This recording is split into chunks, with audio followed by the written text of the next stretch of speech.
Wassalatu wassalamu ala rasulillahi amma ba'd.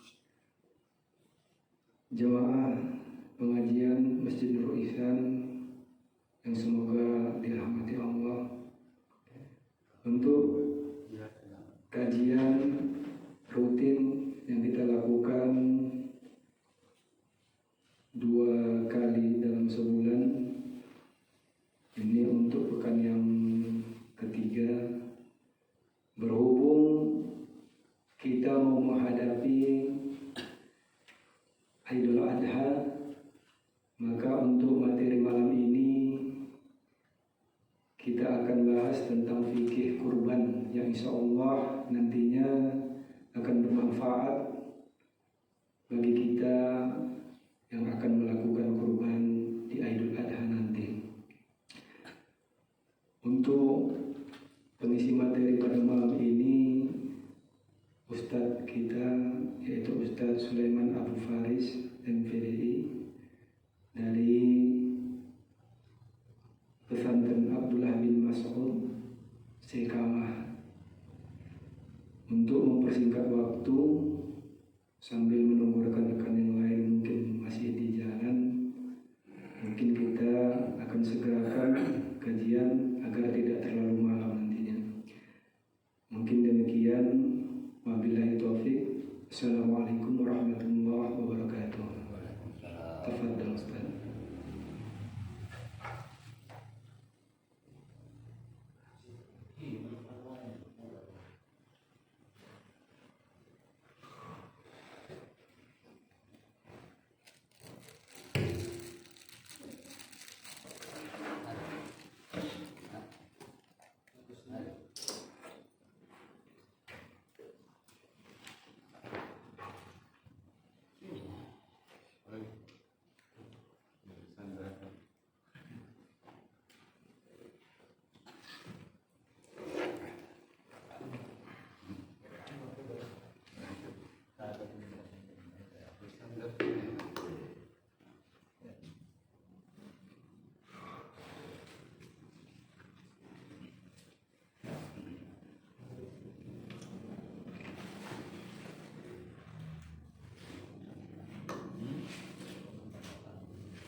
Assalamualaikum warahmatullahi wabarakatuh.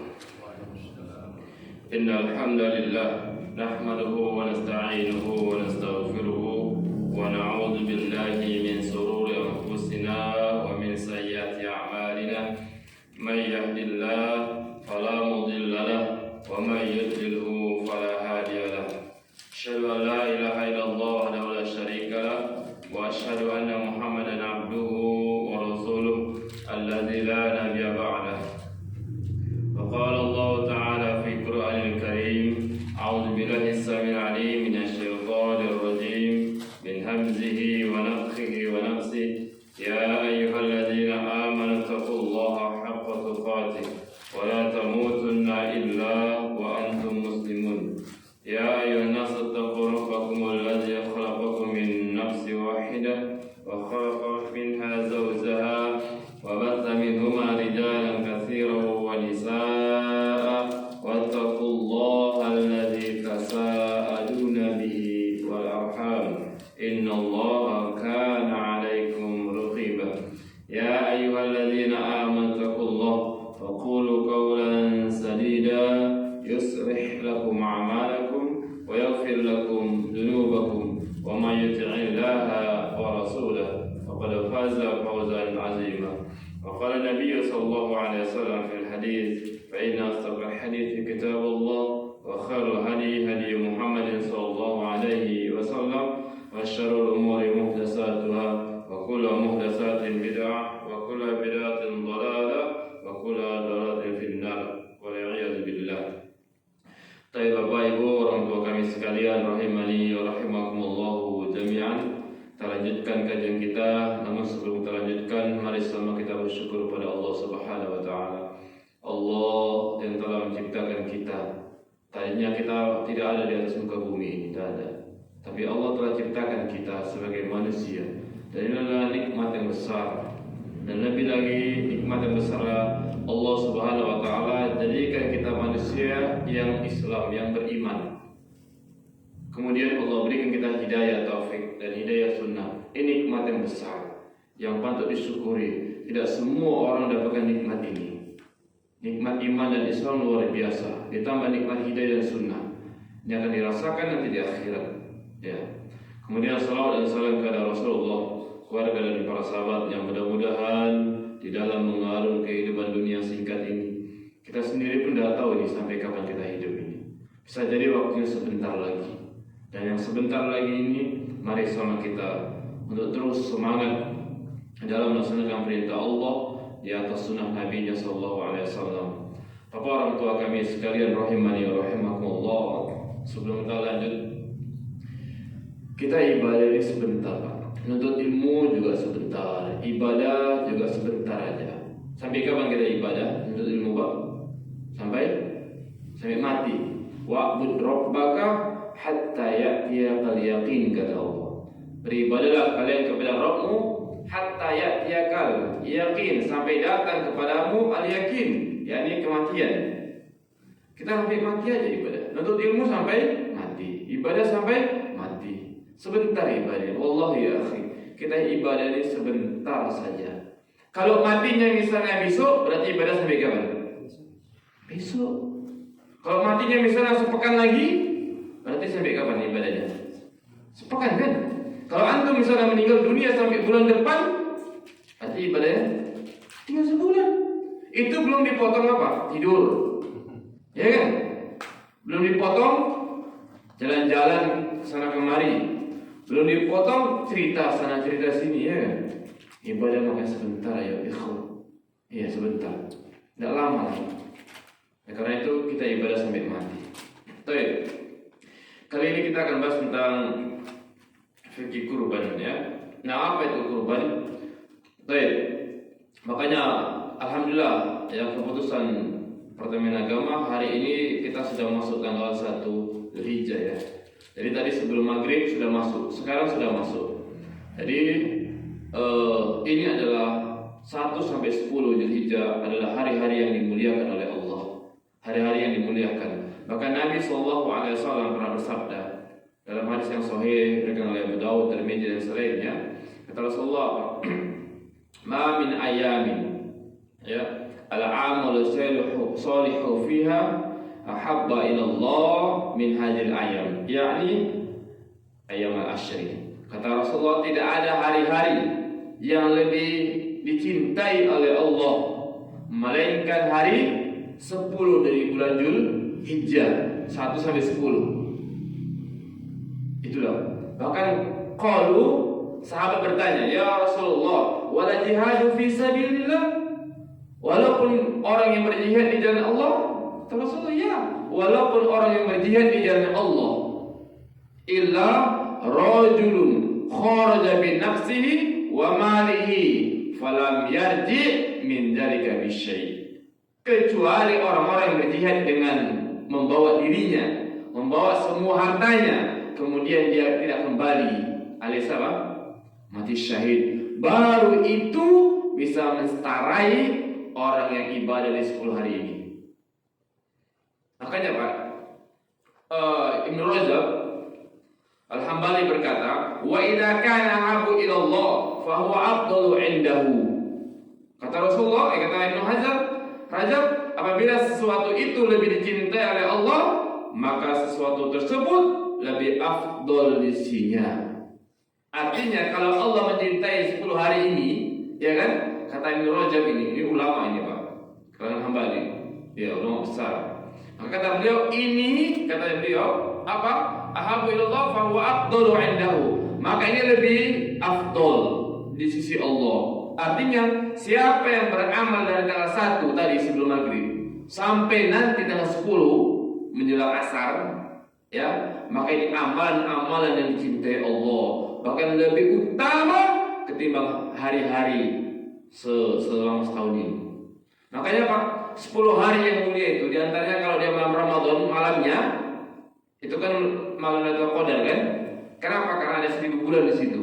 Kalau siangnya, ya ini sekarang dari tanggal 1 sampai tanggal 10. Siapa yang beribadah, maka Allah Subhanahu wa taala berikan ganjaran yang lebih afdol, lebih utama, lebih baik. Makanya jangan sia-siakan 10 hari ini. Orang yang cerdas, maka tatkala ada keutamaan yang Allah berikan, maka dia di situ semangat. Beda Pak, kalau antum menuntut ilmu sebelumnya sama yang malam ini, hari ini beda. Ini hari-hari dimuliakan oleh Allah.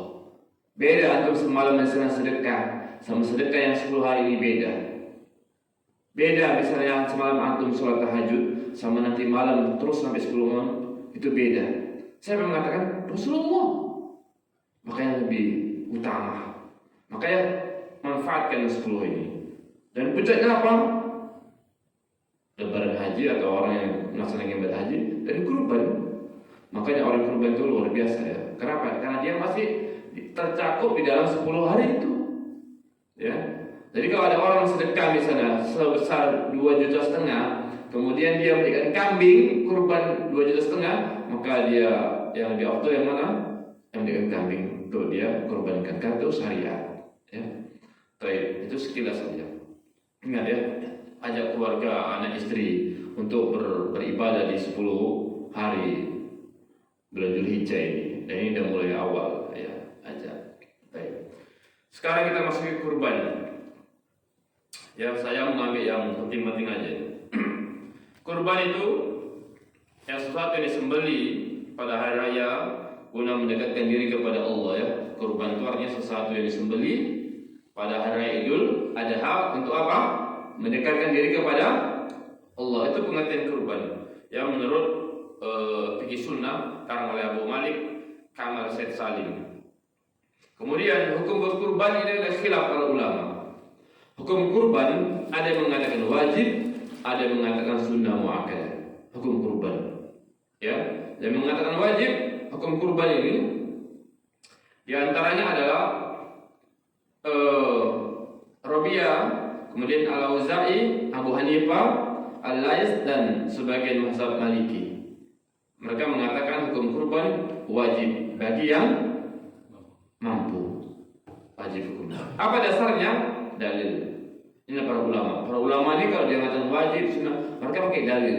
Ini enaknya. Tinggal kita nanti lihat. Apa dalilnya? Surat yang masyhur yang kita kenal, Al-Kautsar itu. Kata Allah, "A'udzubillahi minasyaitonirrajim, fasholli li rabbika wanhar." Fasholli li. Maka dirikanlah salat karena Rabbmu, wanhar, dan berkurbanlah. Di mana letak pendalilannya? Letak pendalilannya perhatikan. Letak pendalilannya pertama, fasholli, sholli, fil amar. Fil apa? Amar. Fil amar itu artinya kata perintah. Siapa yang merintahkan? Allah. Kalau Allah memerintahkan berani menolak. Hah? Kita aja memerintahkan, "Dek, tolong buatkan teh," begitu kan? Berarti itu harus dibuat. Ya kan? Kan enggak pernah tanya istri kan, "Dek, buatkan teh." Tanya, "Bang, ini perintahnya wajib atau sunnah, Bang?" Kan enggak, kan? Ya kerjakan. Kenapa? Karena dalam kaidah usul fikih, ya, siapa yang pernah belajar kaidah usul fikih, apa katanya? Al aslu fil amri lil wujub. Ini ma'ruf ya. Terkenal di kalangan para ulama ahli ilm tentang kaidah ini. Al aslu fil amri lil wujub. Hukum asal perintah wajib.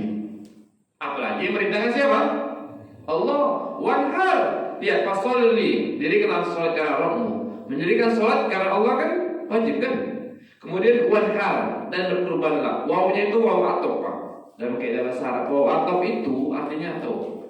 Waw yang mengikuti hukum sebelumnya. Kalau sebelumnya wajib, maka setelahnya wajib. Kalau sebelumnya harus, setelahnya harus. Begitulah waw atop namanya. Wanhar, dan berkurbanlah. Dan ini kalimat perintah. Allah yang merintahkan. Sehingga wajib hukumnya bagi orang yang mampu. Ini dalilnya. Paham sampai sini ya? Yang kedua dalilnya terkait dengan wajib juga ini begini. Dalam hadis yang saya Imam Bukhari, Muslim dan selainnya, Rasulullah pernah bersabda, "Man dzabaha qabla an yusalliya fal yu'id makanaha ukhra wa man lam yazbah falyazbah. Kata Rasulullah, man dzabaha qabla ayusalli, siapa yang menyembelih hewan kurban sebelum sholat, falyu'id, apa itu? Maka adalah dia ulangi. Adalah dia apa? Ulangi penyembelihan kurbannya. Pada siapa belum berkurban, ya, maka hendaklah ia berkurban. Kata Rasul, wa man lam yadbah falyadbah. Siapa yang belum berkurban setelah sholat, maka hendaklah dia berkurban. Lihat, kalau ada orang berkurban sebelum sholat, suruh ulangi. Kata mereka, ini menunjukkan apa? Wajib. Kalau tidak suruh ulangi. Kemudian di sini, wa man lam yazbah, siapa yang belum berkurban setelah sholat, falyazbah, maka berkurbanlah. Ini bentuknya juga bentuk amar dalam kaidah nahwu shorof, ya, bentuk amar. Ada apa sedikit kita bahas sana. Jadi ketika perintah tadi yang merintahkan bentuk amar Allah kan. Sekarang hadis. Jadi Allah dan Rasulnya memerintahkan. Maka inilah mereka mengambil dalil bahwasanya wajib hukumnya kurban bagi yang mampu. Pendalilannya apa di sini, Pak ya? Tapi ya. Sekarang hukumnya ada yang kedua, hukumnya sunnah muakkadah, sunnah yang ditekankan, tidak sampai apa? Wajib. Ini pendapat siapa? Di antaranya pendapat Imam Syafi'i, di antaranya pendapat Imam Malik, Ishaq dan yang lainnya, Afwan, Imam Ahmad dan yang lainnya. Ya, pendapat Imam Syafi'i, Imam Ahmad. Imam Ahmad ini muridnya Imam Syafi'i. Ya, di antaranya juga ada sebagian pendapat Imam Malik. Imam Malik ini gurunya Imam Syafi'i. Imam Syafi'i gurunya Imam Ahmad. Ini 3 generasi ini sama, jumpa mereka. Tapi kemudian Ishaq dan selainnya, mereka mengatakan hukumnya sunnah muakkadah. Artinya sunnah yang ditekankan, tapi dia tidak sampai level wajib. Paham ya? Maka bahkan dalil. Ini para ulama kalau berpendapat pakai dalil dia. Jadi kalau kita pun usaha begitu, ya. Baik, apa dalilnya? Dalilnya dalam hadis yang sahih dari Imam Muslim. Rasulullah sallallahu alaihi wasallam bersabda dari sahabat Ummi Salamah, ya. Idza dakhala al-ashru wa arada ahadukum ay yudhiya fala yamassah min sya'arihi wa basharihi syai'an. Ini dia. Kata Rasulullah, idza dakhala, apabila telah memasuki al-ashru 10 hari, maksudnya dari tanggal 1 sampai tanggal 10, wa arada ahadukum, ya, apabila telah masuki tiba 10 Zulhijjah dan salah seorang, wa arada ahadukum, ini dia. Ada kalimat yang dibawa wa arada. Wa arada, apa arti wa arada itu? Ingin, mau, ya kan? Wa arada ahadukum an yudhiya, siapa di antara kalian yang ingin berkurban? Apa? Yang ingin, apa artinya? Aroda, ingin. Fala yamassa, maka janganlah dia memotong rambutnya, kemudian memotong kukunya sedikit pun. Nah, kata para ulama yang mengatakan terus Imam Malik, Imam Syafi'i, Imam Ahmad dan lainnya, inilah dalil yang menunjukkan sunnah muakkadah. Di mana letak pendalilannya? Letak pendalilannya apabila telah masuk 10 Zulhijjah, wa aroda, ada kalimat wa aroda di situ. Siapa yang ingin? Berarti kan yang ingin aja kan? Kalau dia nggak ingin, nggak mau, berarti tidak apa-apa. Paham Pak? Misal lagi, siapa yang ingin minum silakan ambil aquanya. Begitu kan? Berarti kan nggak mewajibkan kan? Dia ingin aja yang mau ngambil aquanya. Kalau yang ingin dia, kan nggak apa-apa, nggak diambil kan? Sekarang saya tawarin, Pak silakan, siapa yang mau makan silakan dimakan kuenya. Ya kan? Siapa yang mau minum silakan diminum. Siapa yang mau ngambil silakan diambil aquanya. Berarti kalau ada yang nggak ngambil berdosa nggak dia? Enggak kan? Kan itu yang ingin saja kan? Ini kalimatnya wa arada ahadukum. Apabila salah seorang dari kalian ingin berkurban. Itu dia. Jadi peletakannya ingin itu. Jadi tatkala ada 2 dalil seperti ini, maka mengatakan ini lebih adalah sunnah muakkadah. Ya. Ini pendapat yang masyhur di kalangan para ulama. Baik. Nah, untuk selamatnya maka kalau kita mampu berkurban. Nah, kalau kita berkurban maka terlepas dari silang pendapat para ulama. Ya kan? Kalau kita berkurban kan tetap selamat kan? Andai kan itu hukumnya pun wajib, kita selamat. Andai kan hukumnya sunnah, kan tetap selamat juga. Kalau kita nggak berkurban, kemudian kita tidak, sementara hukumnya nanti wajib, kan bisa kena kita. Jadi begitu. Supaya selamat, tetap selamat, apa gimana caranya? Ya sudah, kurban saja kalau mampu. Begitu ya. Kecuali kalau tidak mampu. Paham sampai sini apa ya? Ini tentang hukum. Supaya kita tahu cara pendalilan itu. Ya. Pendalilan satu hukum begitu. Ya. Kemudian syarat hewan kurban itu. Syarat hewan kurban dalam surat Al-Hajj ayat 34. Syarat hewan kurban dalam Al-Quran surat Al-Hajj. Surat Al-Hajj ayat 34. Surat Al-Hajj itu surat yang ke-22. Surat yang ke-22 ayat 34. Kata Allah, ya, ini panjang ayatnya, saya ambil yang poinnya saja. Jadi ma razaqahum min bahimatil an'am. Itu ada kalimat bahimatil an'am. Jadi syarat hewan kurban itu harus bahimatil an'am. Apa itu bahimatil an'am? Binatang ternak. Nah, binatang ternak. Jadi kalau yang dia bukan binatang ternak, tidak bisa jadi hewan kurban. Contoh misalnya ayam. Ayam diternak nggak? Kan nggak jangan kan? Nggak diapa kan? Nah, ayam bisa jadikan kurban? Nggak bisa. Yang dimaksud dengan bahimatul an'am adalah onta, sapi, semisal dengannya, ya kan, kerbau misalnya, lembu misalnya. Kemudian apa? Kambing. Nah, itu kan sapi, kerbau, lembu kan hampir mirip ya. Nah, kemudian kambing. Kambing nanti ada kambing Jawa atau kambing domba, silakan. Itu yang dimaksud dengan bahimatul an'am, jenis hewan kurban. Apa tadi? Unta, sapi, atau lembu, atau kerbau, kemudian kambing, atau domba. Kalau kambing itu yang dimaksud kambing Jawa. Kalau domba itu maksudnya kambing gembel itu. Itu domba namanya. Baik. Ini dia. Ya. Kemudian di dalam hadis juga ada disebutkan ya.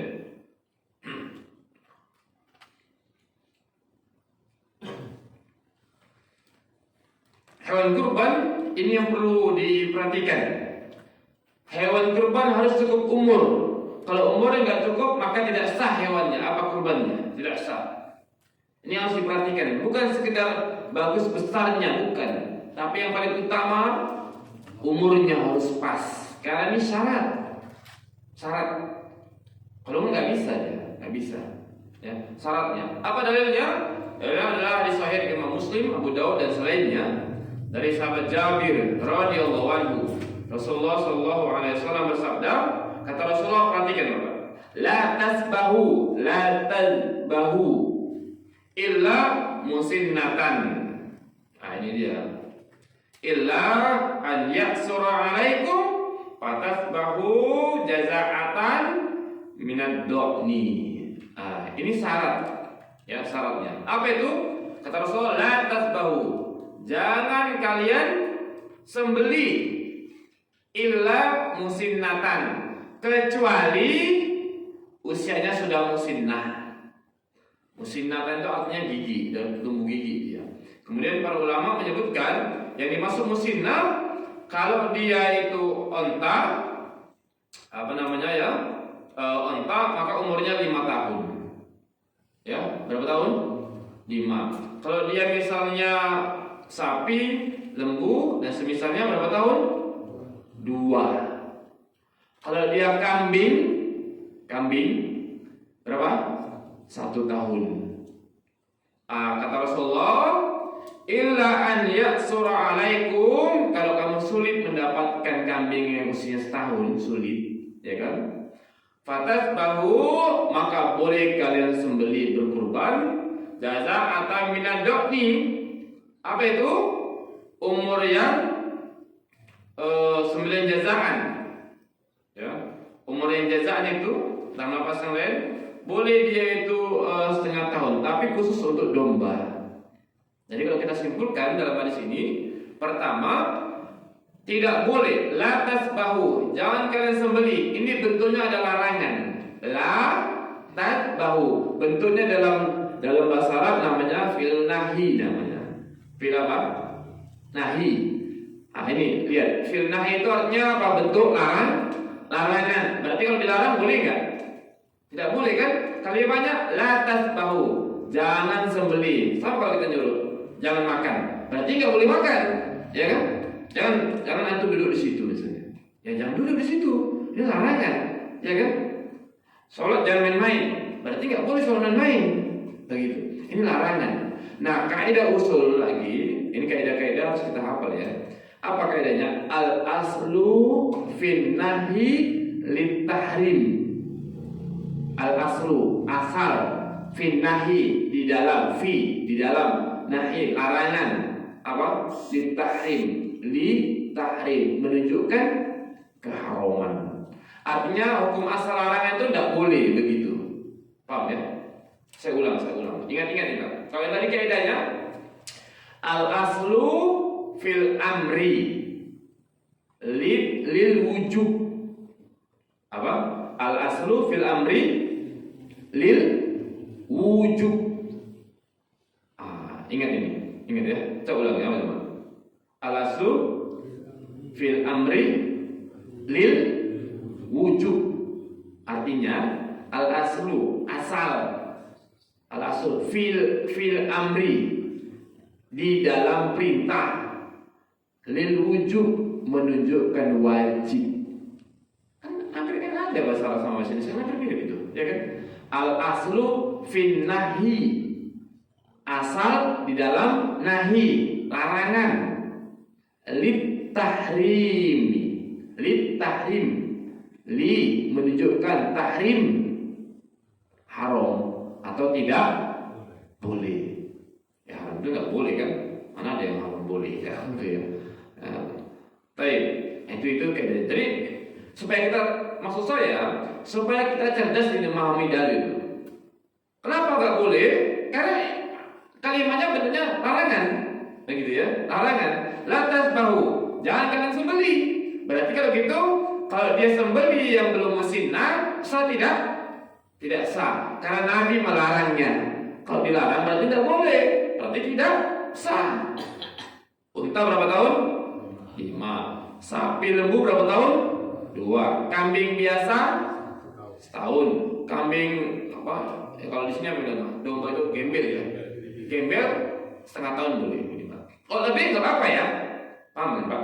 Lembunya 2 tahun setengah, bagus tidak masalah. Kita sudah lewat dari syaratnya. Paham kan? Kalau kurang ya nggak boleh. Paham kan?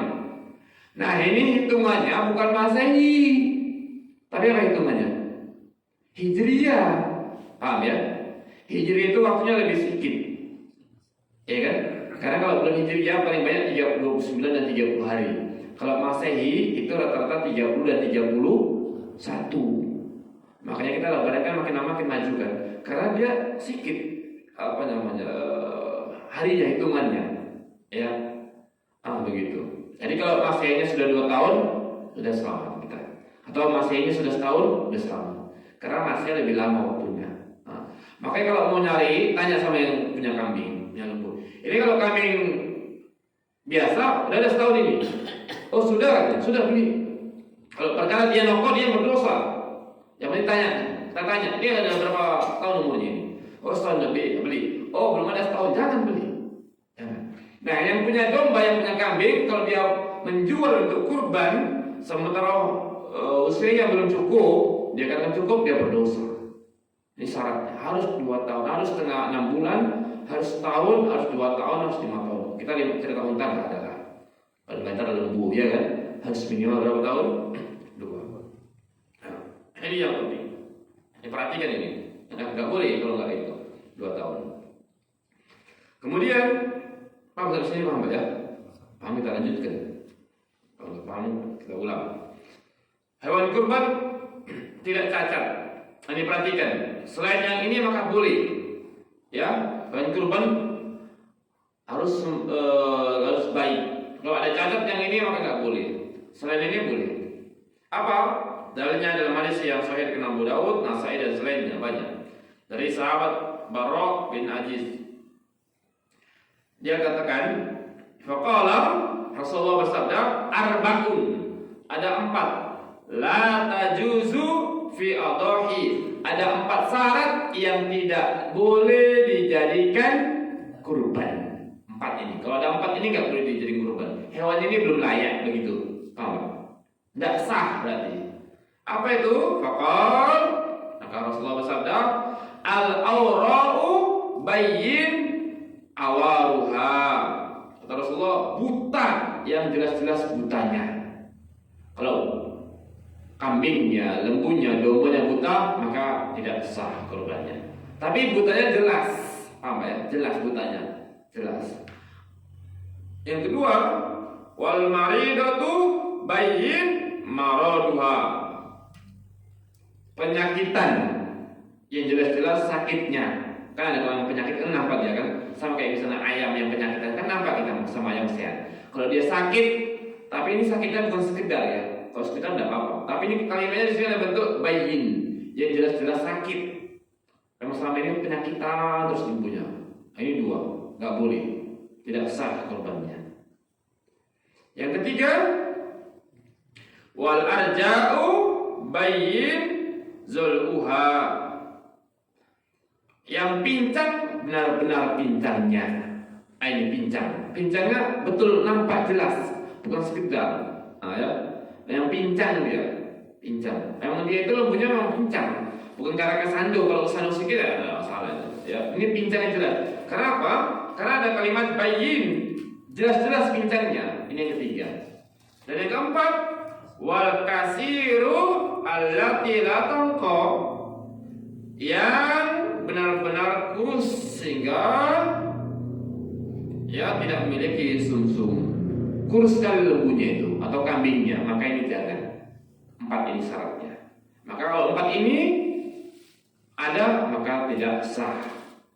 Perhatikan ya, kalau tadi dari sisi usia kan setengah tahun, setahun, 2 tahun, 5 tahun kan. Kalau ini syaratnya tentang kesehatan berarti ini, ya kan? Apa tadi yang pertama? Mata, buta ya, buta. Kalau jelas buta nggak sah. Yang kedua, sakit, betul dia penyakitan, nggak sah. Karena ada penyakitan aja kan, lembu nampak itu. Kayak ayam penyakitan kan nampak itu. Yang ketiga apa tadi? Pincang, jelas pincangnya. Bukan karena keseriusan kita aja, bukan. Sama seperti kalau orang yang keselio, pincang itu nggak dikatakan pincang dia, sekedar aja. Ini kan bisa baik lagi dia. Tapi kalau memang dia ada pincang memang kan ini, ya. Yang keempat, kurus kering kalau bahasa kita ya, kurus kering. Ya karena orang yang memiliki kurban kan masa kurus kering. Kan hewan kurban itu kan memang yang mulia dagingnya kan. Masa kurus kering? Yang gemuk kita jual, yang dikorbankan yang kurus kering, yang udah mati baru kita korbankan. Jangan. Nah, itu ya. Kadang-kadang kita gitu, ya kan? Padahal harta kita semuanya yang mana itu, Pak? Yang itu yang dikorbankan itu, ya kan? Antum punya uang 100.000, antum infakkan 10.000, yang 90 untuk makan beli bakso. Uang antum yang pada hakikatnya yang mana itu? Di akhirat. Yang 10.000 itulah yang menyelamatkan antum di akhirat nanti.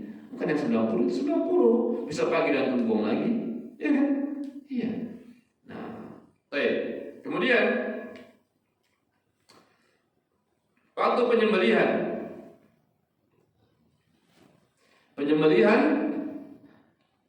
disembelih setelah sholat id. Siapa yang menyembelih sebelum sholat id tidak bisa, dianggap sedekah biasa dia, penyembelih biasa. Dari habis sholat id baru sembelih. Kalau di jamaah sini misalnya belum sholat id, maka jamaah sini nggak boleh menyembelih dia. Paham? Kalau di sana udah sembelih nggak apa-apa. Kalau di sana udah siap sholat, kalau yang di sini belum siap, jangan. Paham? Tunggu siap dulu. Baru sembelih. Kapan waktunya? Waktunya dari mulai tanggal 10 sampai terakhir hari tasyrik. Nah, ini hadisnya dengan Bukhari dan Muslim, ya. Kapan hari tasyrik itu? Sampai tanggal 13. Ya, dalilnya mana? Banyak hadisnya dari Muslim. Di antaranya saya bacakan satu sebagai dalil. Rasulullah SAW bersabda, ayyamu tasyrik, ayyamu akli wa syurbi wa zikri lillahi azza wa jalla. Ya, hari-hari tasyrik itu adalah hari makan dan minum dan hari mengingat Allah Subhanahu wa taala. Jadi kemudian dalam hadis disebutkan itu inna awwala ma nabda'u min yaumina hadha an nusalli thumma narji'i fayanhara faman fa'ala faqad asaba sunnatana. Jadi di sini disebutkan kalau mau nyembelih dia sudah dari mulai 10 sampai terakhir dari tasrik. Hari tasrik itu tanggal 13. Berarti ada berapa hari boleh menyembelih? 4. Kan 10 hari hanya. Boleh kalau misalnya enggak siap, ya kan? Oh ya. Mulai 11-nya. Atau misalnya harinya mepet, misalnya hari Jumat, antum sementara yang kurban banyak, ya kan? Ada 10 ekor lembu. Kasih hari Jumat adalah hari Sabtu aja misalnya begitu kan? Jadi boleh tanggal 10, 11, 12, 13. Ya, terakhir ini tanggal 13-nya itu dia sebelum asar atau maghrib kan? Enggak bisa sebelum itu lah. Ya, supaya lebih aman, ya sudah tanggal 10 dan 11 itu kerjakan. Ya, yang lebih afdol maka tanggal 10-nya. Paham Pak? Boleh menyembelih sampai terakhir hari tasrik tanggal 13, tapi yang lebih afdol kapan? Tanggal 10. Kenapa lebih afdol tanggal 10? Karena Nabi tadi mengatakan mamin ayamin, tidak ada hari-hari ahabu ilallah yang paling dicintai oleh Allah melainkan apa? 10 hari. Jadi kalau kita nyembelih pada tanggal 10, kita masih di situ, masih hari-hari yang utama, ya kan? Ini yang pertama. Yang kedua, yang namanya kebaikan itu lebih cepat, lebih bagus. Paham gak? Lebih cepat, lebih bagus. Fastabiqul khairat, berlomba-lomba dalam kebaikan. Kebaikan apapun kalau dikerjakan lebih cepat, lebih bagus. Paham? Iya. Nah ini dia. Baik. Kemudian hal-hal yang harus dijauhi oleh orang yang berkurban. Jadi kalau kita sudah niat ini, saya mau kurban di tanggal 10, ya kan? Jadi mulai sekarang tidak boleh lagi motong kuku, motong rambut. Sebagaimana tadi hadis yang telah disebutkan, saya bacakan ulang, ya.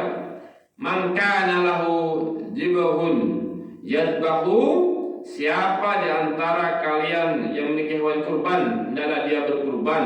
Fa idza uhilla hilalu dzulhijjah, apabila kalian telah melihat hilal di bulan Dzulhijjah tadi sore, dan mulai masuk hilal satu Dzulhijjah, fala ya'khudanna min sa'rihi, jangan dia potong rambutnya, jangan. Wala min asfarihi, jangan dia potong kukunya, jangan. Walaupun kumis antum panjang, enggak usah potong dulu, biar aja. Ya, iya. Kalau mau kurban, syai'an hatta yudhiya, sedikit pun sampai disembelih hewan kurbannya. Jadi artinya Pak, tidak boleh potong rambut, tidak boleh potong kuku, udah biarkan aja. Jadi kalau siapa yang ingin berkurban dari mulai sekarang jadi potong, udah. Rambut antum panjang biar aja. Nah, ini rambut antum mulai panjang, saya biarkan aja. Kalau sempat motongnya, ya kan tadi. Jadi biarkan aja kalau mau berkurban, jangan. Paham sampai sini Pak? Kenapa? Ya itulah agama. Nabi mengatakan, ya kata Rasulullah, fala ya'khudan. Ini bentuknya larangan dia. Fala, jangan kamu potong rambut itu, jangan. Gimana coba kalau misalnya Nabi bilang, ini jangan potong rambutnya, kita potong, gimana coba? Manggil namanya itu kan, ya kan? Kalau bukan gitu kan, itu manggil tahu ya. Jadi jangan. Saat kuku saya panjang, udah ada apa-apa, biar aja pada waktu itu. Jangan potong. Apalagi kalau panjangnya sekedar aja, tidak masalah. Ya, kecuali panjang hampir panjang ini ya entahlah, ya kan. Paham ini Pak? Nah, tapi kalau ada orang yang nggak tahu, ya kan, kemudian dia sudah masuk tanggal 1, tanggal 2 dia potong kukunya, dia potong rambutnya, tetapkah dia berkurban? Iya tetap. Bukan berarti kalau dia udah potong rambut, udah potong kuku, dia nggak jadi kurban. Tetap dia harus berkurban. Paham? Ini bentuknya aja nggak boleh. Kalau dia sudah tahu sebelumnya, jangan potong rambutnya, jangan potong kukunya. Makanya kalau mau potong kuku, potong rambut tadi siang, minimal di pagi. Sekarang udah jangan lagi. Kecuali bagi orang yang nggak tahu, ya nggak tahu yang perkara pula, ya kan? Baik. Kemudian syarat dan adab menyembelih hewan kurban. Apa? Pertama, berakal dan muslim atau ahlul kitab. Dalilnya surah Al-Maidah ayat 5. Ini syarat penyembelihan ya, syarat penyembelihan. Wa ta'amul ladzina utul kitaba halal lakum wa ta'amukum halal lahum. Jadi makanan sembelihan orang-orang dari Alkitab itu halal bagimu dan makanan kamu halal bagi mereka. Jadi kata para ulama menyebutkan bahwa syarat orang yang menyembelih itu pertama ahlu kitab, zaman dulu ya. Yang kedua muslim, orang Islam. Karena di kalimatnya halal bagimu ini maksudnya Islam. Ya, di kalimatnya begitu, kalimatnya ya hilul lakum. Ya, utul kitab hilul lakum. Sembelihan orang kitab itu halal bagimu. Munya itu kalian itu artinya orang Islam. Jadi syaratnya ahli kitab boleh, orang muslim boleh. Dan tentunya para ulama namakan berakal. Nah, ya. Jadi tidak ada kaitannya dengan wanita, laki-laki nada. Di sini syaratnya muslim aja. Lakum itu kalian boleh. Menyembelih itu boleh laki-laki, boleh perempuan, tidak ada masalah. Yang penting dia berakal, yang penting dia Islam. Nah, ini kita syarat sembelih apa? Sudah. Cuman biasa kalau laki-laki dia lebih tega ya. Kalau perempuan ini kan pakai perasaan nggak tegel dia ya kan. Kalau laki-laki tegel aja kan, tegel lah. Nah, makanya laki-laki ini udah punya istri satu, menikah lagi dia tegel aja ya kan. Perempuannya enggak. Antum mau nggak kalau ditawarin? Mau kan? Oh, keluar rumah bos. Nah, karena laki-laki begitu dia, tega. Baik. Jadi boleh ya. Kalau ada perempuan yang menyembelih ayam boleh nggak? Boleh. Yang penting dia kedua berakal dia. Karena ada sebagian orang, perempuan tidak boleh menyembelih dia. Kenapa dia Islam kok? Gak apa-apa, sembelih ya. Baik. Yang kedua, kemudian ini sunnahnya menghadap kiblat ya, menghadap kiblat. Ya, menghadap kiblat. Sebut dalam hadis yang diriwayatkan oleh Abu Razak, hadis yang sahih. Ya, dari sahabat Nafi. Kemudian dari Ibnu Umar, kata Ibnu Umar, kana yakrahu an yakula zabihatan jabahahu li ghairi al-qiblah. Makanya Ibnu Umar itu tidak suka makan daging hewan yang disembelih dengan tidak menghadap kiblat. Artinya menghadap kiblat lebih utama. Makanya ketika menyembelih menghadap apa? Kiblat. Ya. Baik. Kemudian ini saya yang penting. Ketika menyembelih membaca bismillah dan berdoa dan boleh menyebutkan nama orang yang berkurban. Nah, ya. Apa dalilnya? Surat Al-An'am. Dalil tentang baca bismillah itu surat Al-An'am ayat 118. Ini surat Al-An'am ayat yang ke-6 ya. Fakulu mimma dzukirasmullahi alaihi in kuntum bi ayatihi mu'minin. Maka makanlah binatang-binatang yang halal yang disebut nama Allah ketika menyembelihnya. Nah ini dia ya. Jika kamu beriman kepada ayat-ayatnya. Jadi setiap binatang sendiri dia bernama Allah. Kalau binatang sendiri tidak menyebut nama Allah, tidak bisa. Makanya hati-hati Anda kalau beli ayam-ayam di pajak-pajak itu. Tengok dia baca bismillah enggak? Ya. Dia boleh baca bismillah, ada potong di ayam 10, baca bismillah yang pertama saja. Yang 9 enggak lagi. Bismillah Allahu Akbar potong. Yang kedua enggak lagi. Berarti yang kedua ini enggak boleh dimakan. Karena kan satu nyawa itu kan. Iya, satu nyawa harus satu bismillah. Bukan 10 nyawa satu bismillah. Udah kayak tadi aja, kayak tadi enggak bisa gitu. Enggak bisa, itu nyawa itu. Nah, ya, enggak bisa. Makanya hati-hati kalau antum beli ini ya. Tapi insyaallah mudah-mudahan dibaca itu. Kemudian kata Allah dalam surah Al-An'am juga ayat 121, "Wala taqulu mimma lam yukarismullahi alaihi." Wala taqulu. Jangan kalian makan ya binatang-binatang yang tidak disebut nama Allah ketika menyembelih. Ini Allah yang melarang. Wala taqulu. Silakan cek surah Al-An'am ayat 121. Jangan makan binatang yang tidak disebut nama Allah. Makanya kalau ada orang-orang non-muslim yang mau membunuh itu, boleh nggak kita makan? Tidak boleh, karena dia nggak mau menyebut nama Allah. Bismillah, nggak mungkin dia. Seandainya pun dia Bismillah, syaratnya harus muslim. Dia tidak muslim, tidak bisa. Paham? Ini ada orang non-muslim, tahu non-muslim kan? Ya, Bismillah dipotongnya, keren-keren. Oh, Bismillah, boleh nggak? Tidak. Syarat yang kedua ada apa? Muslim. Ya kan nggak bisa. Orang muslim, ini muslim dia, muslim tulen. Tapi ketika memotong nggak baca bismillah, haram, nggak boleh dimakan. Jadi bangkai dia. Karena Allah mengatakan wala taqulu, Jangan kalian makan binatang yang tidak disebut nama Allah. Hati-hati. Kemudian doanya.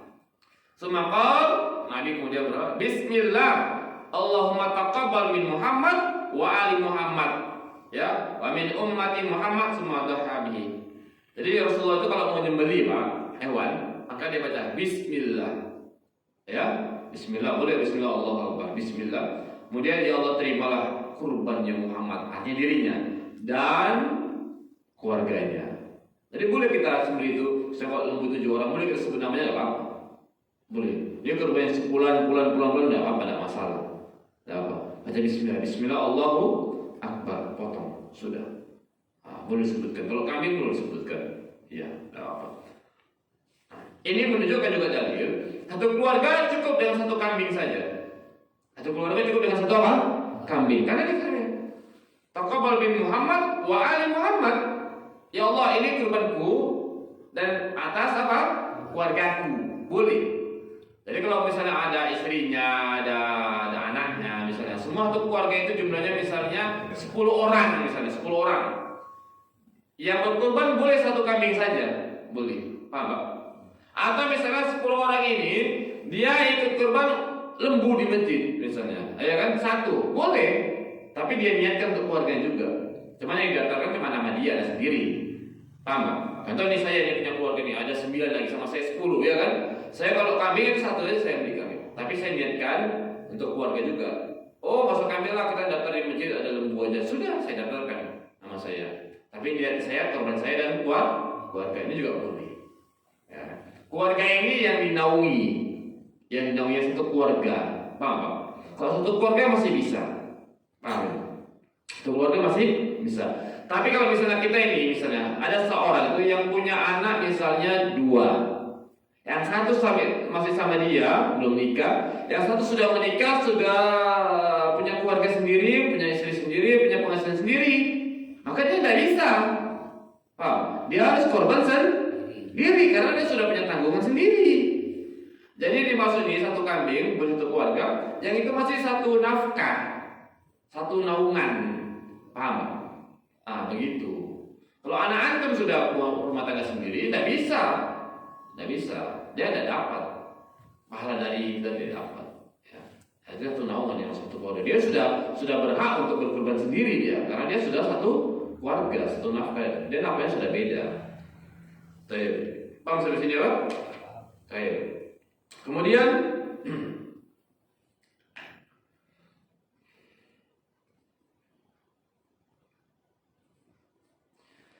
menyembelih itu yang paling penting urat tenggorokan tempat pembuangan darah yang tenggorokan besarnya sudah putus, sudah sah. Ya.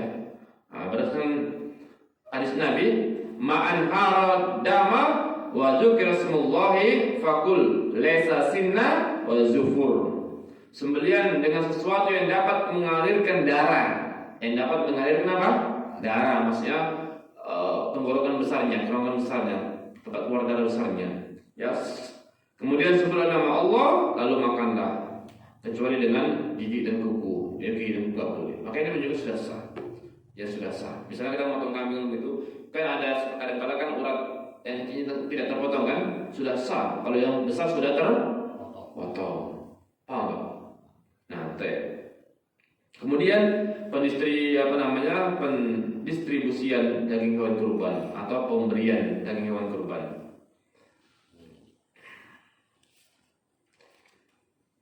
Nah, pemberian daging hewan kurban ini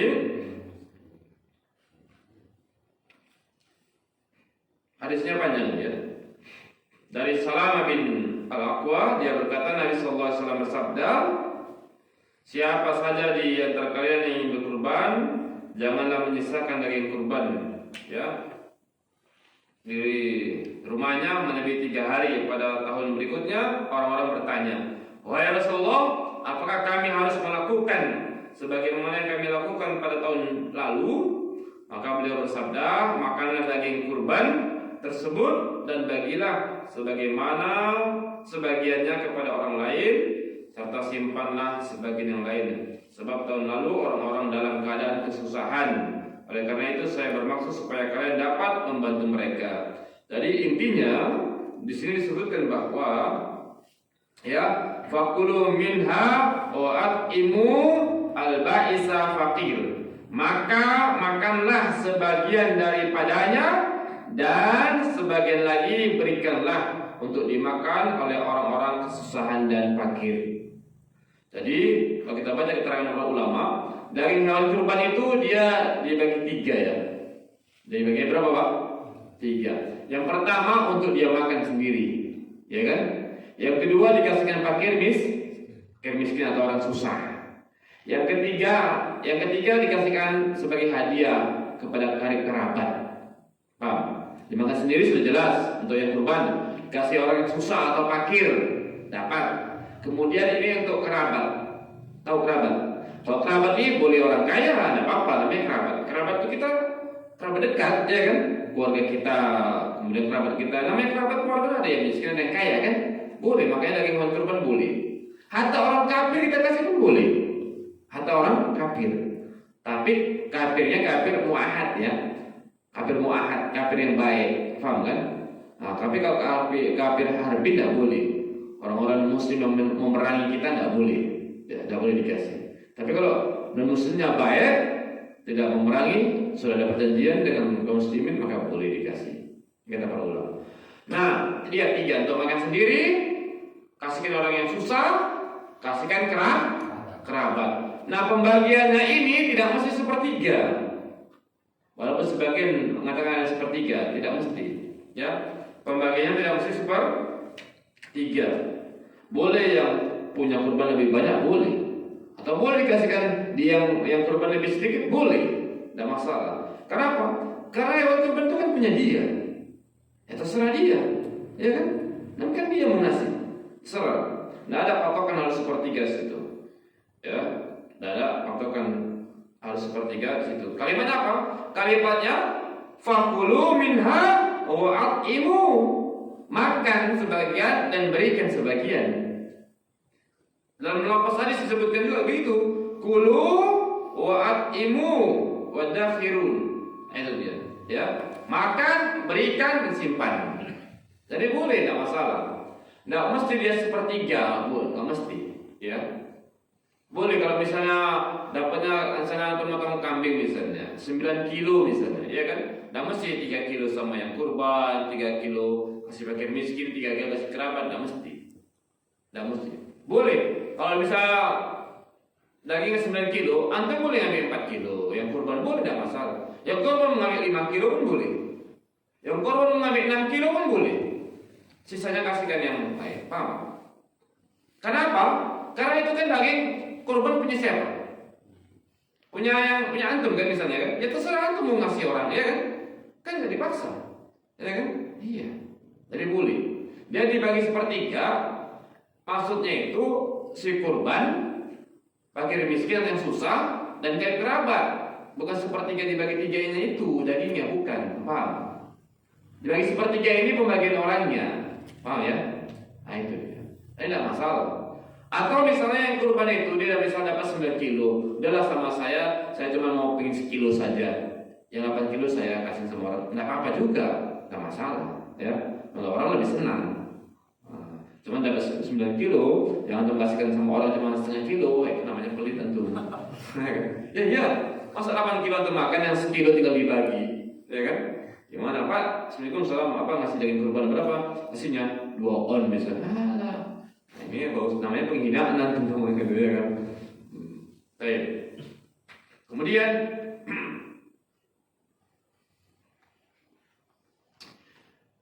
berkurban itu dikhususkan untuk orang sudah meninggal tidak boleh, kecuali dia punya wasiat sebelumnya. Paham? Misalnya orang tua antum, keluarga antum, istri atau siapalah, ya kan? Dia nanti rencana ini tanggal 10 besok mau kurban, ya kan? Dia sudah punya niat ini. Mama nanti mau kurban tahun ini, ya kan? Tanggal 10. Sudah sebelum tanggal 10 orang tua kita meninggal. Paham? Maka boleh kita kurbankan. Karena ini wasiat. Tolong wasiatkan tolong kurbankan saya. Mama mau kurban. Kalau umur mama tidak sampai pada tanggal 10, tolong itu mama punya uang belikan kambing, itu sudah ada kambing misalnya, tetap laksanakan kurbannya. Kenapa? Kurbannya laksanakan karena ada wasiat. Wasiat itu hukum asal wasiat wajib. Selagi wasiat itu tidak bertentangan dengan syariat. Paham? Tapi kalau tidak ada wasiat, kita kurbankan untuk orang tua kita, keluarga kita sudah meninggal, tidak bisa. Tidak ada dalilnya. Paham? Tidak ada. Ya sudah, antum saja yang berkurban, niatkan ke keluarga, insya Allah dapat. Begitu. Bukan dikhususkan. Oh ini lembu 7 orang, 1 sama saya, 2 lagi orang tua saya sudah meninggal, untuk orang tua saya, 2 lagi anak saya sudah meninggal, itu tidak ada. Ya antum kurban 1 saja, niatkan untuk diri antum dan keluarga, itu sudah dapat ya mereka pahalanya. Ya, yang sudah meninggal tidak boleh dikhususkan. Apalagi misalnya tahun ini saya berkurban, tahun besok istrinya, tahun besok lagi bapaknya, tahun besok lagi, ada nggak kayak gitu? Ada kan? Rugi dia itu, rugi. Misalnya tahun ini siapa? Suaminya. Dia niatkan untuk suami saja, istri nggak dapat pahala atau anak-anaknya. Tahun besok istrinya saja, suami rugi nggak dapat apa-apa dia. Tahun besok anaknya gantian, giliran begitu. Yang dapat cuma itu aja. Keluarganya ini nggak dapat, sayang. Ya. Jadi boleh diniatkan untuk keluarganya. Ya. Kalau dia korban khusus sudah meninggal maka tidak ada keterangan. Tapi kalau dia ada wasiat maka boleh. Ya, karena hukum wasiat itu harus ditunaikan. Kata Allah, "Faman badda lahu ba'da ma sami'ahu fa inna ma ismuhu 'alal ladzina yubaddiluna innallaha samiun 'alim." Siapa yang mengganti wasiat itu setelah itu mendengarnya, maka sungguhnya dosanya. Jadi kalau ada wasiat kemudian dia tidak tunaikan, dia berdosa. Ada wasiat. Ya. Jadi kita laksanakan kurban karena ada wasiat. Ya. Kalau nggak ditunaikan berdosa. Contohnya misalnya, nanti mama kurban yang tiba-tiba dia meninggal dunia, antum nggak kurbankan, sementara kambing mama ada, begitu. Antum yang berdosa. Ini wasiat. Kita kata Allah dalam surah Al-Baqarah ayat 181 itu. Baik. Kemudian kurban boleh hewan jantan dan boleh hewan betina, tidak masalah. Tidak masalah. Walaupun yang lebih afdol hewan jantan ya, karena hukum kurban itu kan memang mau mencari daging yang banyak, ya kan. Nah, semakin banyak dagingnya semakin bagus kan, semakin terpenuhi kebutuhan masyarakat atau yang lainnya. Tapi tetap boleh berkorban dengan hewan betina. Man dalilnya? Nah, ini dia dalilnya. Perhatikan. Dalilnya dari sahabat Abdullah bin Amr bin Al-As bahwa Nabi Shallallahu Alaihi Wasallam bersabda, "Umirtu," tapi perhatikan dengan dulu sampai selesai dulu. "Umirtu bi yaumi adha idun ja'alahu Allahu azza wa jalla li hadhihi ummah." Qal ar-rajulu ara'aita illam ajid illa duhiyatan unsa fa'udhi biha. Qal la walakin ta'khudhu min sya'rika wa isfarika wa taqussu syaribaka wa tahliku anataka fatilka tamam udhiyatika indallahi azza wa jalla. Lihat, artinya aku diperintahkan pada hari kurban untuk menjadikan sebagian hari raya. Allah azza wa jalla telah menjadikannya untuk umat ini. Seorang berkata, "Bagaimana pendapat Anda jika aku hanya mendapatkan hewan kurban betina? Apakah aku boleh berkurban dengannya?" Maka beliau sallallahu alaihi wasallam bersabda, "Tidak, akan tetapi engkau ambil sebagian rambutmu dan seterusnya." Lihat, tatkala ada sahabat yang mengatakan, "Kalau aku berkurban, aku nggak dapat hewan jantan, yang dapat hewan betina." Apakah boleh? Kata Rasulullah, tidak. Tapi ini hadisnya dhaif. Paham Pak? Berarti kalau gitu boleh tidak? Boleh. Ini yang mengatakan tidak boleh hadisnya dhaif. Maka kebalikan daripada itu boleh berkurban pakai hewan betina. Paham? Saya ulang lagi. Kayaknya belum paham kali ini. Saya minum dulu biar paham.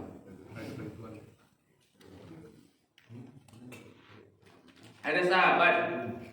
Kata sahabat tadi, di sahabat berkata, "Ara'aita illam ajid illa duhiya unsa." Wahai Rasulullah, bagaimana pendapat Anda?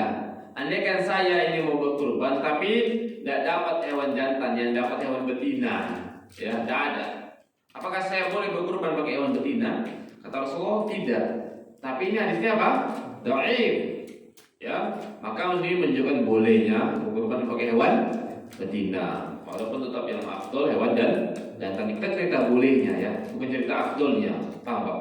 Boleh ya? Nah, misalnya nggak dapat hewan jantan, atau mungkin kurban pakai hewan yang jantan uang nggak cukup, cukupnya hewan betina nggak apa-apa, ya nggak apa-apa. Demikian. Nah, kemudian ada lagi rahimahullah sebagai penutup terakhir.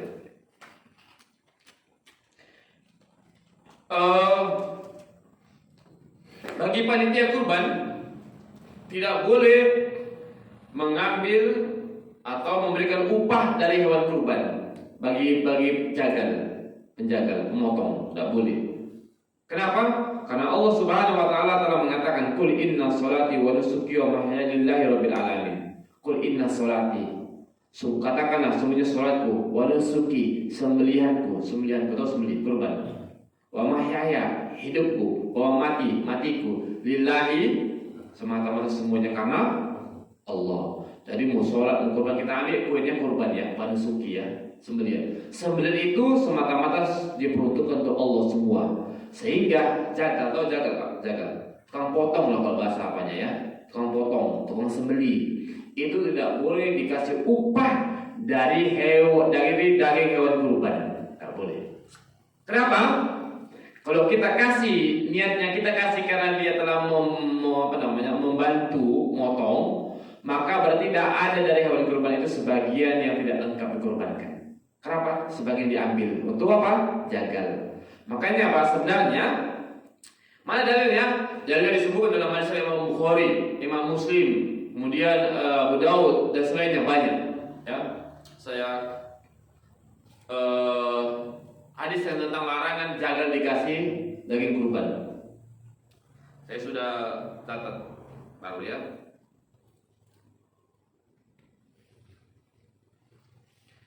Hadisnya diriwayatkan oleh pertama Imam Bukhari, kedua diriwayatkan oleh Imam Muslim, ketiga diriwayatkan oleh Imam Ahmad, keempat diriwayatkan oleh Imam Ad-Darimi. Ada berapa? 4. Ini saya bawakan satu kitabnya diriwayatkan oleh Imam Muslim, Sahihul Muslim, kitab beliau aslinya. Apa hadis disebutkan?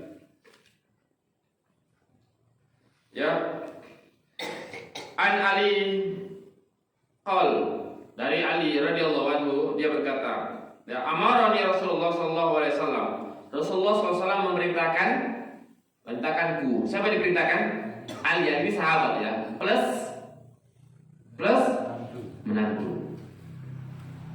Aku ma'ala yubdini wa an atasaddaqa bi lahmiha wa juludiha wa jilatiha wa an la u'tiya. Di sini dia. La u'tiya az-zazara minha. Qala nahnu nu'tihi min indina. Ini dia sini. Lihat. Ya. Ini panjang di sini. Banyak riwayatnya pun banyak di sini. Sebutnya banyak di sini. Ya, ada 4 bahkan tadi. Apa kata Rasulullah? Kata Ali ini bercerita, Rasulullah telah memerintahkanku, ya, Rasulullah telah memerintahkanku untuk mengurusi sembelihan hewan kurban. Untuk mengurusi sembelihan hewan apa? Kurban. Kemudian menyedekahkan dagingnya yang sudah disembelih tadi, disedekahkan dikasihkan orang. Kemudian kulitnya juga, serta mengurus segala sesuatu yang berhubungan dengan kesuburan hewan. Jadi Ali itu diperintahkan untuk menyembelih hewan kurban, untuk mengurusi hewan kurban. Kalau bahasa kita apa? Koordinatornya lah. Begitu ya. Koordinatornya. Jadi Ali yang bertanggung jawab. Tapi Ali ada mandat dari mana? Dari siapa? Rasulullah untuk mengurus hewan kurban itu. Setelah dipotong, disembelih, setelah disembelih disedekahkan, kemudian saat kulitnya pun dikasihkan sama orang. Ya. Kemudian apa sambungannya? apa tadi? La u'tiya jazara minha. Jangan jangan berikan bagian dari hewan kurban itu kepada yang tukang jagal sebagai upahnya, jangan. Kata Ali berkata, nahnu nu'tihi min indina. Kami memberikan upah kepada tukang jagal, tukang potong dari min indina, dari uang kami sendiri. Nah, begitu Pak. Paham? Indal, nah, istri muslim. Antum kalau percaya ini anak kasih pinjam ibu kitabnya, dipulangkan tapi, ya itu situ. Tidak apa-apa. Itu baca sendiri, mengartikan sendiri. Sudah. Hadisnya diberikan oleh 4. Bahkan kalau kita cari lebih banyak, Bukhari, Muslim tadi, ya. Kemudian Imam Ahmad dan Ad-Darimi. Jadi ini larangan. Jangan la u'tiya, jangan berikan ya upah kepada tukang jagal yang diambil dari daging hewan kurban, jangan. Tapi kata sahabat Ali, kami ambil itu dari uang kami sendiri, kami berikan. Kenapa? Gak bisa. Karena kalau dia jagal saja sebagai penutup, dia itu kalau misalnya itu kewajiban yang kurban, ya kan? Contoh misalnya, kalau ada 1 ekor lembu, itu bisa untuk berapa orang? 7 kan? Pada hakikatnya kan mereka ini yang bertanggung jawab. Dia yang kurban, dia yang potong, dia yang menyembelih kan? Dia yang mengurus semua. Kalau dia nyuruh orang, berarti dia yang bertanggung jawab untuk membayar orang. Paham Pak? Tapi tidak boleh diambil dari daging hewan kurban. Kalau diambil dikasih sama tukang potongnya, berarti dia kurbannya nggak utuh, nggak semua berarti. Paham? Nggak semua. Kenapa? Karena sebagian ada dikasihkan tukang jagal, nggak boleh. Gimana caranya? Ya sudah bayar. Kalau ada 1 lembu, kemudian yang motong siapa yang ngurusin 7 orang? Banyak 7 orang, bayar. 1 orang kasih rimpul, berarti ada 350.000 bayar, atau cepet-cepet ya 700 begitu. Makanya harusnya dia yang kurban, dia yang motong, dia yang ngurusin semua. Kalau dia nggak sanggup, nggak tega, dia panggil orang, dia yang bayar. Begitu. Jadi nggak bisa, ya jangan. Nah, ini hampir rata-rata di mana. Oh, kasihkan ini untuk yang tukang upah motongnya, ini yang tukang bantu motong, jangan. Kalau dia kita kasih sebagai dapat orang miskin boleh, paham? Kita kasih sebagai sahabat boleh enggak? Boleh. Tapi kalau kita kasih ini dagingnya karena dia telah bantu motong, enggak boleh. Karena niat kita ngasih karena dia telah bantu motong, paham Pak? Kalau kita mau kasih pakai uang kita, jangan pakai daging itu, paham? Andai kan dia nggak ikut bantu, kira-kira antum mau ngasih nggak sama dia? Hah? Enggak. Kalau enggak, berarti kan tuh ngasihnya karena dia bantu motong. Maka jangan. Paham nggak ini? Kita kasih sama dia boleh kalau itu bukan sebagai apa? Upah motong, upah bantui, boleh. Itu sebagai hadiah. Paham? Saya ini motong lembu, kambing ya kan? Kemudian setelah saya potong, saya kasih sama dia dagingnya. Boleh nggak? Boleh. Tapi kalau kambing saya ini dia yang motong kan, sudah saya kasih nih upah untuk motongnya, nggak boleh. Berarti ada sebagai daging hewan kurbannya tidak sempurna, kurban untuk Allah. Nah, gitu. Paham nggak ya? Pahamkan aja lah Pak ya. Kalau kita ngasihnya sebagai hadiah, boleh kan? Kalau kita ngasihnya sebagai fakir miskin atau orang susah, boleh kan? Kalau kita ngasihnya sebagai dia karena itu kerabat, boleh. Tapi kalau kita ngasihnya karena dia telah ini dagingnya, kita tambahi dia. Misalnya kalau di kampung-kampung sebagian Pak, kadang-kadang di kampung mana sana juga gitu. Udah dapat misalnya 1 orang satu tumpuk misalnya, ya kan? Udah dapat yang motong dapat 1 tumpuk, masyarakat dapat 1 tumpuk, ya kan? Ah sudah begitu selesai ada lebihnya, ini lebihnya tambah lagi setengah tumpuk atau 1 lagi, ya kan? Yang tukang potong dapat 2 plastik misalnya, 2 tumpuk, ya kan? Yang bilang itu tidak boleh. Rata-rata begitu. Ini nih yang motong dapat berapa tuh? Ada 7 orang kasih lagi. Dia dapat 2.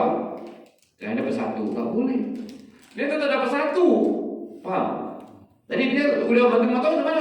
Ya antum bayar pakai uang antum. Makanya kalau misalnya kambingnya itu lembunya kena 1 orang 2 juta, buat 2.100.000. 100 untuk sebagai upah yang motong. Kalau antum nggak bisa motong, ya kan? Kalau antum bisa sudah, antum aja sendiri. Gitu dia caranya. Nah demikian Allah alam. Kalau ada pertanyaan silakan, kalau tidak ada kita tutup.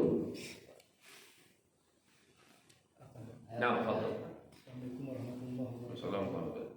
Mengenai ayat yang disebutkan tadi, masalah sesembelihan ahli kitab dengan muslim tadi, Ya. yang mana tanyakan apakah sesembelihan ahli kitab yang dibolehkan di dalam Al-Quran itu masih berlaku sampai sekarang atau hanya di waktu ayat ini turun? Kita sekarang susah nyari Alkitab ya. Kalau Alkitab itu masih ada tidak apa-apa. Alkitab itu. Tahu antum Alkitab itu apa maknanya? Orang berpegang teguh pada agama dia dulu. Ya masih baik agamanya, masih bagus agamanya. Dia tidak melakukan kesyirikan. Tidak melakukan apa? Kesyirikan. Kalau dia melakukan kesyirikan ya sudah, tidak mungkin kan? Allah sudah benci sama pelaku kesyirikan, masa Allah relakan sembelihannya? Tidak mungkin.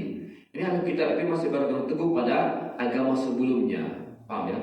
Masih agama sebelumnya, begitu. Dia masih berpegang teguh. Seperti dua kisah Waraq, gitu kan? Masih berpegang teguh pada agamanya. Itu boleh, tidak apa-apa.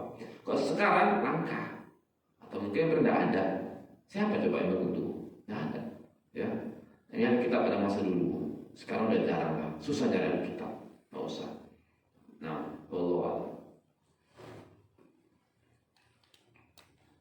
Sudah kan? Yang panitia paham kan? Yang panitia tadi kan? Panitia penyembelih hewan paham kan? Antum di sini ada panitia di sini kan? Ada ya. Dapat bagian antum, motong. Jangan. Kasih pakai uang. Misalnya satu orang kena berapa? 2 juta ya kan? Kutip 2.100.000. Loh, kok apa yang 100 ini? Iya, untuk opa yang motong. Bilang ya kan? Untuk beli nasinya, untuk beli opa, untuk beli plastiknya dan seterusnya ya kan? Begitu caranya. Bukan malah daging kurbannya. Jadi yang motong tetap dapat yang satu bungkus ya, dia satu bungkus. Kita kasih dia daging bukan karena upah motongnya. Kita kasih dia daging karena dia sebagai sahabat kita. Kita kasih dia daging karena dia itu orang yang susah, orang yang miskin, fakir. Kita kasih bukan karena upahnya. Upahnya dari uang kita sendiri kasihkan. Begitu. Paham Pak? Nah demikian. Hati-hati. Karena rata-rata kita niat ngasih itu karena dia telah bantu motong. Niat innamal a'malu binniyat. Ya kan? Tapi kalau antum ngasih udah siap selesai semua, kemudian antum antar ke rumah dia, tidak apa kasih. Tapi tetap niatnya bukan karena dia motong. Kalau niatnya karena dia motong, nggak bisa. Karena Allah sudah mengatakan, "Qul inna sholati wa nusuki wa mahyaya lillahi rabbil alamin." Nah, begitu. Paham Pak? Ini harus dipahami.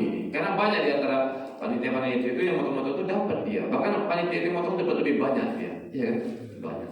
Jangan. Ini hadisnya ini kitabnya aslinya. 4 hadis yang Bukhari, Muslim, Imam Ahmad dan Darimi. Nah demikian wallahu a'lam. Tutup. Subhanakallahumma bihamdika asyhadu an la ilaha illa anta astaghfiruka wa atubu ilaik. Assalamualaikum warahmatullahi wabarakatuh.